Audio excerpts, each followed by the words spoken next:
Calon Presiden nomor urut 3 Ganjar Pranowo menduga ex-politikus PDI Perjuangan Maro Arar Sirait punya agenda lain sehingga memutuskan untuk meninggalkan partai berlambang banteng tersebut.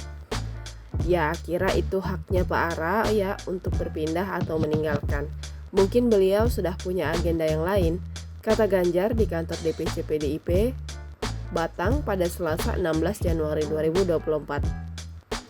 Mengenai alasan Maro Arar mundur dari PDIP karena mengikuti Presiden Joko Widodo, Ganjar tidak mau berandai-andai bahwa keputusan itu diambil untuk menggembosinya.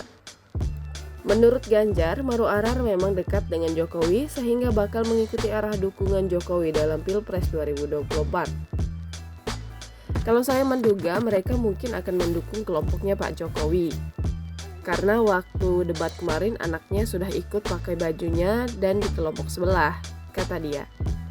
Sebelumnya diberitakan Maro Arar hengkang dari PDIP. Maro Arar berpamitan dari PDIP usai mengunjungi kantor Dewan Pimpinan Pusat Partai Banteng pada Senin 15 Januari 2024 malam.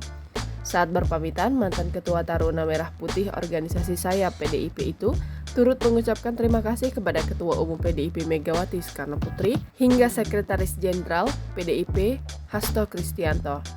Sesudah saya berdoa dan berdiskusi dengan orang terdekat, teman-teman terdekat, saya memutuskan untuk pamit dari PDI Perjuangan, kata Maro Arar. Maro Arar mengaku meninggalkan PDIP karena mengikuti langkah politik Presiden Jokowi. Namun ia tak merinci apakah alasan itu terkait dengan dukungan terhadap pasangan calon presiden dan calon wakil presiden tertentu atau hal lain. Download Tribun X sekarang, menghadirkan lokal menjadi Indonesia.